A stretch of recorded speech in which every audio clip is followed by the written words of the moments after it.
aurait cru que ne pas faire ce qui est considéré comme l'un des processus les plus naturels de notre corps, la défécation, pourrait être possible? Le vortélix, une maladie rare qui affecte environ 1% des femmes dans le monde, transforme cette évidence biologique en une réalité qui semble défier les lois de la nature. Un phénomène qui remet en question notre compréhension de la digestion, du métabolisme et même de la régénération cellulaire. Mais avant de nous aventurer dans les mystères de cette condition, comprenons ce qu'elle signifie réellement.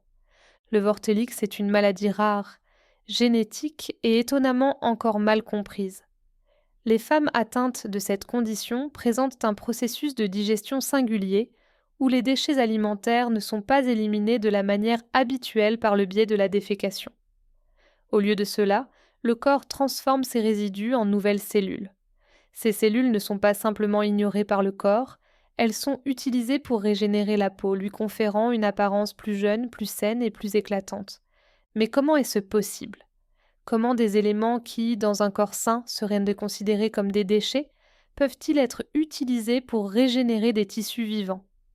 Les chercheurs ont observé que ces femmes possédaient des systèmes biologiques qui traitent la nourriture et les toxines de manière totalement différente. Ce qui était jadis un mécanisme de rejet devient un mécanisme de régénération. Ce processus est appelé métabolisme régénératif. Mais comme pour toute découverte scientifique, des questions se posent. Pourquoi certaines femmes sont-elles atteintes du vortélix et d'autres non? Est-ce une anomalie génétique, une mutation rare qui se transmet de manière héréditaire?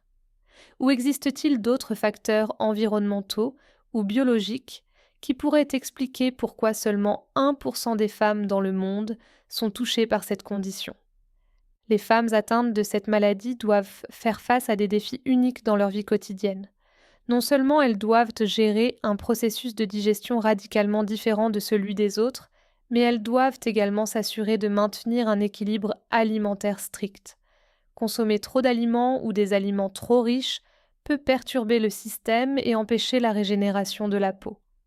Ces femmes sont souvent suivies par des nutritionnistes et des médecins spécialisés qui les aident à gérer leur alimentation. Nous avons eu l'opportunité de parler à quelques femmes qui vivent avec le vortélix et qui ont accepté de partager leur expérience. Elles nous expliquent comment elles gèrent leur alimentation et les effets du vortélix sur leur quotidien. Quand j'ai découvert que je ne pouvais pas faire ce que la plupart des gens considèrent comme normal, j'étais perplexe. Mais petit à petit, j'ai appris à accepter ma condition. J'ai dû adapter ma vie quotidienne, surtout en ce qui concerne mon alimentation. J'ai appris à consommer de petites quantités et à privilégier des aliments qui me permettent de maintenir cet équilibre. Au début, c'était un défi, mais maintenant, ma peau n'a jamais été aussi éclatante. Les implications du vortélix sont bien plus vastes qu'une simple curiosité médicale. Pour les femmes atteintes de cette maladie, c'est un bouleversement complet de la façon dont leur corps fonctionne. Mais en même temps, elles découvrent une nouvelle manière d'interagir avec leur propre biologie. Le vortélix est à ce jour un mystère scientifique.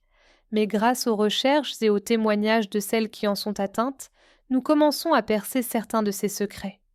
Nous ne savons pas encore si cette condition peut être traitée, mais elle ouvre certainement des portes sur des possibilités thérapeutiques nouvelles et inédites.